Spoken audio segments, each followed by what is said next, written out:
Ben moi, Bourru, je vais te raconter une histoire. Il était une fois un capitaine de navire qui, durant tout un hiver, avait travaillé avec les charpentiers de son village à construire une goélette. Ce capitaine n'avait rien ménagé pour son bateau, pour qu'il soit le plus beau, peint en noir puis en rouge, les voiles en belle toile blanche, puis venus d'Hollande, les mâts immenses semblaient atteindre le ciel, en lettrage doré, en poupe, son nom, Grand Seigneur.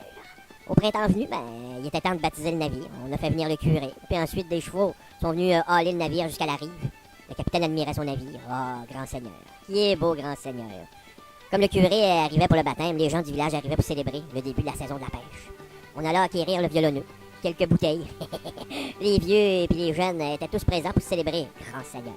C'était le temps aussi aux femmes de dire au revoir à leurs hommes en partance pour la pêche, pour la mer.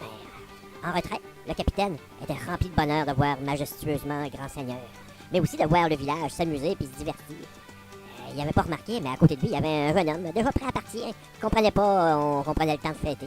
Oh, c'est une perte de temps, on devrait partir déjà en mer, on devrait être déjà en mer en train de pêcher, là. Le capitaine lui a dit, imbécile, il faut prendre le temps de regarder puis d'admirer la vie si on veut la gagner. Le lendemain matin, l'équipage leva l'ancre, puis Grand Seigneur partait pour la pêche. Mais le bonheur ne voulut point s'embarquer, même comme un voyageur clandestin.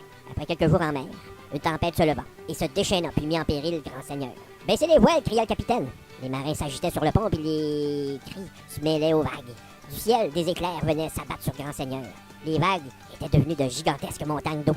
Soudainement, un bruit de tonnerre. Grand Seigneur piqua vers le bas. Les hommes crurent que leurs dernières heures étaient arrivées.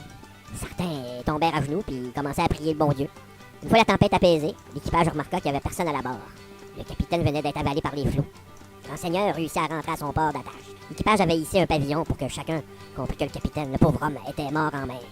Les charpentiers qui avaient construit le navire avec le capitaine le remirent en état malgré leur chagrin. Endeuillé, certes, mais Grand Seigneur reprit le travail en mer.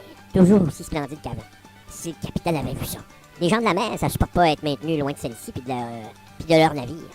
Au ciel, il y avait maintenant le capitaine qui avait la nostalgie de la mer. En compagnie de Saint-Pierre, il l'entretenait pendant des jours et des heures sur la mer.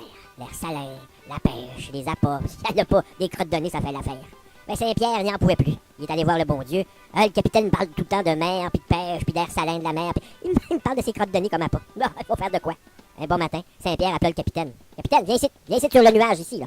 J'ai obtenu du bon Dieu que vous puissiez aller revoir votre navire, Grand Seigneur. Gare à vous, si quelque chose devait vous arriver, un malheur s'abattra sur votre navire. Dès lors, le capitaine sauta de nuage en nuage. Il était si content de cette occasion inespérée. Saint-Pierre venait de le transformer en goéland. Ainsi emplumé, capitaine Goéland survola la mer jusqu'il aperçoive Grand Seigneur. Il se posa sur son plus haut mât.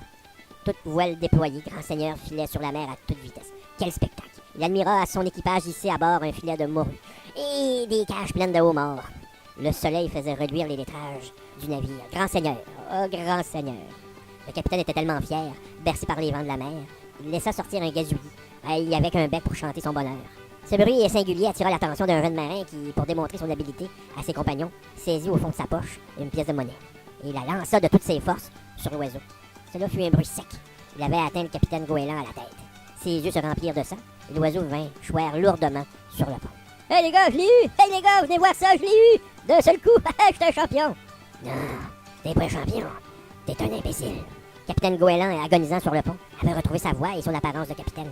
J'étais revenu voir Grand Seigneur et tout l'équipage, et regarder et admirer la vie. T'es un imbécile.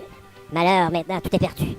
Aussitôt, le vent s'éleva et déchira les voiles. Grand Seigneur fit pousser vers un récif qui fracassa sa coque. Tout était perdu, les biens et l'équipage. Il n'y eut qu'un seul marin qui échappa au naufrage. C'est lui qui nous a raconté cette histoire. C'est lui qui avait lancé la pièce de monnaie. Grâce à ce survivant, il est d'usage chez les marins de bien traiter les oiseaux et de se garder surtout de ne pas tuer les goélands. Car c'est peut-être un voisin, un ami, un frère, et qu'il fut consenti la permission par Saint-Pierre d'aller revoir le monde à vol d'oiseaux.